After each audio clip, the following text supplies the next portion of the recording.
ఇక రేవంత్ రెడ్డి ఆంధ్రప్రదేశ్ రాజకీయాల మీద కూడా స్పందించారు సార్. బీజేపీ అంటే బాబు, జగన్, పవన్ పార్టీ అని కామెంట్ చేశారు. సో బాబు, జగన్ అండ్ పవన్ వీళ్ళ ముగ్గురిని కూడా ఒకే గూటికి చేర్చుతూ రేవంత్ చేసిన వ్యాఖ్యలను ఎలా అర్థం చేసుకోవాలి? ఈ ముగ్గురు వేరు వేరుగా అంటే క్రియేటివ్గా కామెంట్ చేసిన నిజంగా ఆంధ్రప్రదేశ్ రాజకీయాలు కూడా ఎవరు చేయలేదు సార్. తెలంగాణ ముఖ్యమంత్రి ఆంధ్రప్రదేశ్లో బీజేపీ కొత్త నిర్వచనం ఇచ్చాడు. ఇప్పుడు దాని ఉద్దేశం ఏంటి అంటే బాబు, జగన్, పవన్ వీళ్ళు వేరు వేరు అని అనుకుంటాం, కానీ వీళ్ళందరూ ఒకటే అని అనడానికి కారణం వీళ్ళందరినీ లింక్ చేసే ఫెబికాల్ బీజేపీ. సో బాబును, పవను, జగన్ వీళ్ళ మధ్య కామనాలిటీ ఏంటి? ఇప్పుడు మనకు చిన్నప్పుడు స్కూల్లో ఉంటుంది. సో 4 రకాలు ఇచ్చి అందులో 3 కామన్ ఉంటాయి, ఒకటి మాత్రమే డిఫరెంట్గా ఉంటుంది. ఇప్పుడు ఉదాహరణకు మేక, గొర్రె, ఎద్దు, మొబైల్ ఫోన్. ఈ 4 ఏది odd man out? Mobile phone.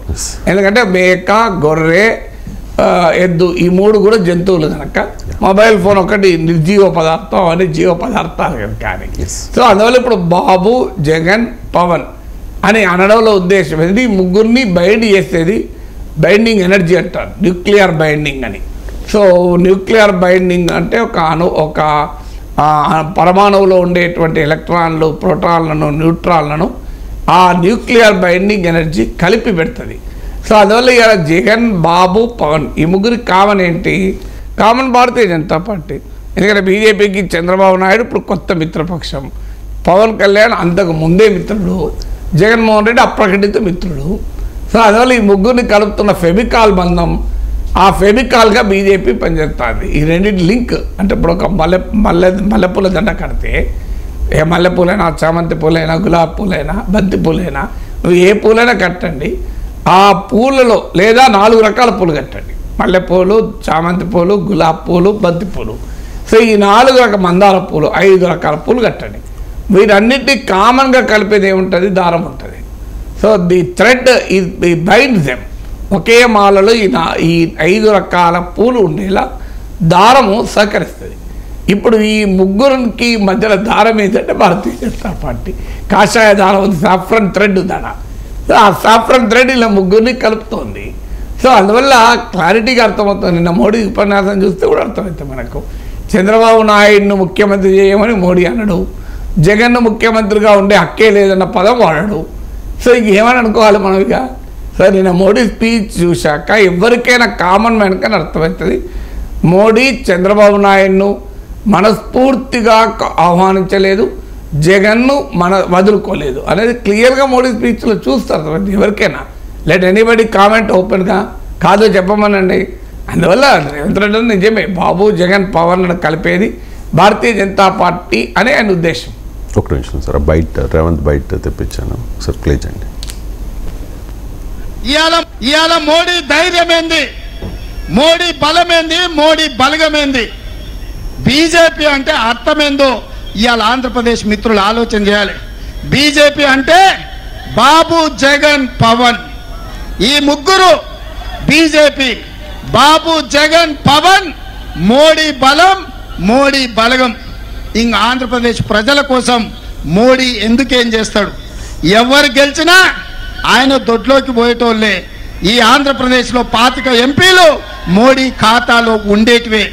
మీరు ఈడ అనుకోవచ్చు మేము ఈ పక్కన ఉన్నాం లేకపోతే ఆ పక్కన ఉన్నామని. వీళ్ళిద్దరు కలిసి ఢిల్లీలో వెళ్తే మోడీ పక్కనే ముత్యాల ముగ్గులో రావు గోపాలరావు పక్కన 2 ఉంటారు, తందానా తానా అనేటువంటి.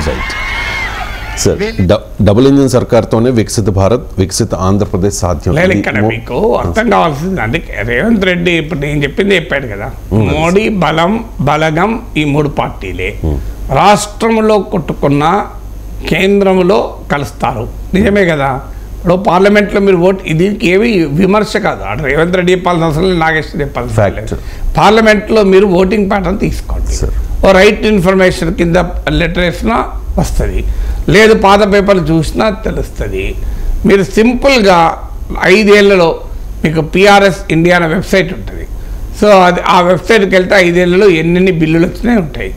ఆ బిల్లుల మీద వైసీపీ, టీడీపీ డిఫరెంట్గా ఓటేసిందా, సిమిలర్గా ఓటేసిందా చూడండి, మీకు అర్థమైపోతుంది కదా.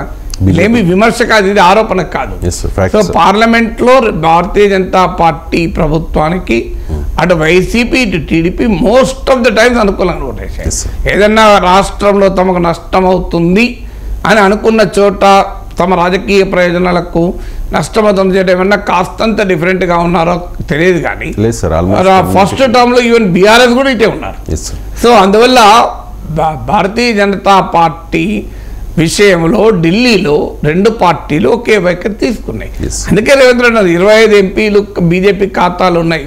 అందుకే నరేంద్ర మోడీ బహిరంగ సభలో ఎన్డీఏని గెలిపించండి అన్న పదం వాడాడు తప్ప తెలుగుదేశం అన్న పార్టీ పేరు కూడా ఉచ్చరించలేనా. Yes, sir. సో అందువల్ల ఆయన వైఎస్ఆర్ కాంగ్రెస్ అని పేరు పెట్టి తిట్టలే, తెలుగుదేశం అని పేరు పెట్టి మెచ్చుకోలే. అది చంద్రబాబు నాయుడు పేరు కానీ చంద్రబాబు నాయుడు పేరు మాట్లాడు జగన్ పేరు అయితే జగన్ పేరు కూడా మాట్లాడాడు. మాట్లాడారా సార్? ఇద్దరు పేర్లు ప్రస్తావించారు, అది కాదు. సో జగన్ పేరు ప్రస్తావించాడు, చంద్రబాబు నాయుడు పేరు ప్రస్తావించాడు. కానీ తెలుగుదేశము పార్టీ వైఎస్ఆర్ కాంగ్రెస్ అన్న పదాలు వాడకుండా ఉపన్యాసం సాగింది. Okay. అంటే ఏం క్లియర్గా అర్థమవుతుంది, ఈ రెండు పార్టీలు తమకు ఉపయోగపడేవారే. ఎలక్షన్ల తర్వాత కూడా 25 ఎంపీలు. ఎందుకంటే ఇదేమీ కాదు, మీకు విచిత్రం ఏంటంటే 2019కి ముందు అవిశ్వాస తీర్మానాన్ని రెండు పార్టీలు పోటీ పడి పెట్టాయి. అలాంటిది ఇటీవల అవిశ్వాస తీర్మానంలో రెండు పార్టీలు బీజేపీ అనుకూలంగా ఓటేసాయి. అంతకుముందు ఏదో ప్రెసిడెంట్ వైస్ ప్రెసిడెంట్ అంటే మేము దేశ ప్రయోజనాల కొరకు కేంద్రంతో మేము ఘర్షణ పడడానికి ఉపన్యాసాలు ఇచ్చారు.